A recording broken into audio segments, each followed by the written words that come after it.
Your brain is the most powerful weapon in the world.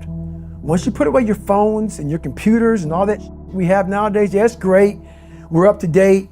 But your brain is the only thing you have when you're going through depression, when you're going through hard times, when you're going through death, real life. You can't Google that, man. You're alone. You're alone. You may have a shrink you're going to, you may have a best friend you're going to, but there's 24 hours in the day where you're alone in this brain, and your brain is talking to you in all kinds of ways, and it wants to control you and pull you in these different pockets. If you can't control your own brain and your brain controls you, you got to tell your brain where you want to go and how you want to go and how you want to get there. You got to control it. If not, it's over. What existed for me was, okay, man, how am I going to make this work? And all I knew back then was hard work. The only way anything gets accomplished. That's all I heard back in those days. You got to work hard. You got to work hard. I'm not getting I can't get this paragraph. I can't remember what the f***'s in this paragraph to pass this test to get in the military. Read it again. Still not getting it. Read it again. But if you're not getting it, write it out. And that's how I started learning. Okay, well, I got to write out everything I do. And then write it out again and write it out again. And guess what happened? I got it. I can't swim. I'm negative buoyant. Go back again. I can't swim. Go back again. Go back again. Go back again. I got it. I realized if I keep going back and going back and going back until the just becomes, your mind will say, okay, we're going to figure it out. Because he is not going to stop. It's not like I'm going to try one more time. No, it's just like alarm clock goes off, boop, we're going back. I can't read right, we're going back. I gave myself no way out, and my mind realized that. They said, okay, we're going to adapt and overcome now. Like a lot of people say, trying hard. Your mind knows, man. It knows this guy's bull me, man. This guy's lying. There's no truth behind it. When I was in Navy SEAL training, people go, how were you there for 18 months? The program was only 6 months long. You were in 3 hell weeks in 1 year. No one's ever done that. How did you do that? I talk about the new norm. When I lived in a $7 a month place when I was growing up for a short period of time, I loved it. I didn't know any different. That was my norm. Once we moved out of that place, we moved to a $236 a month place. I was like, I never want to go back to that little piece of shit. But if you go back to that $7 a month place and you realize this is where I live, this is all I got, your mind says, roger that, this is home. So when I was going through Navy SEAL training for 18 months and going back through all the hard parts over and over again, I told myself after the first time, I knew it was gonna be a long journey there.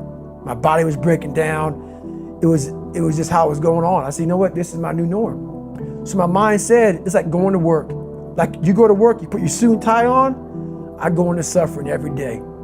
Every day suffering, being broken, duct taping my feet up, stress fractures, shin splints, being broken. This is my new norm. And your mind says, if we're not broken, this ain't normal. We gotta be broken. So then your mind starts to get tougher and tougher and more callous. People go, how did you run on broken feet?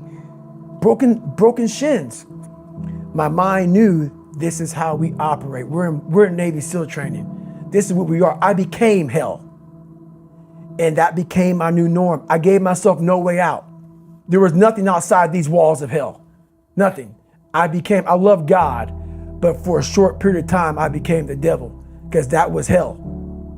I became the boss, the owner, the CEO of Navy SEAL training. That was my mindset.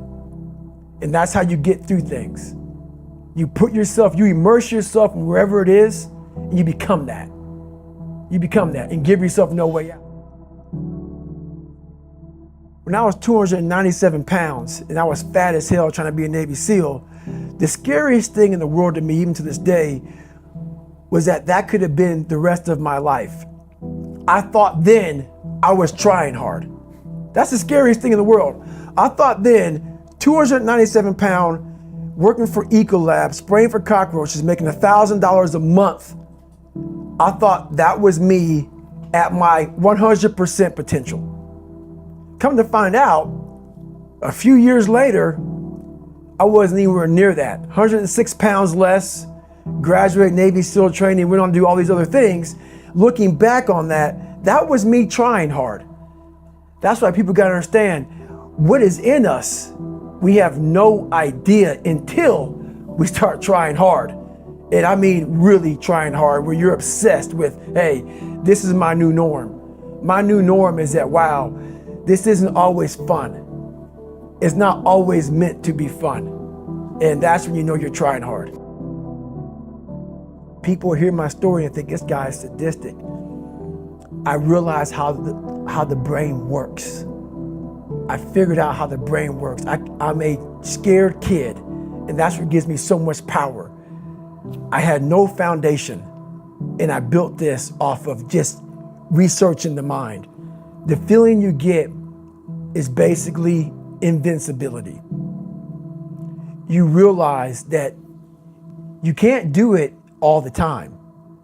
When you need to do it, I know I can go to a place that I can live in. And when you know that you can run on broken legs and you can do certain things that a lot of people can do, but they're not willing to do, this power, this sympathetic nervous system of fight or flight, and you're fighting, it gives you this charge of energy of when you're sitting there at 3:30, 4 o'clock in the morning and you're duct taping your feet up because they're broken, and you're doing it by yourself, and you're going through arguably one of the hardest training in the world.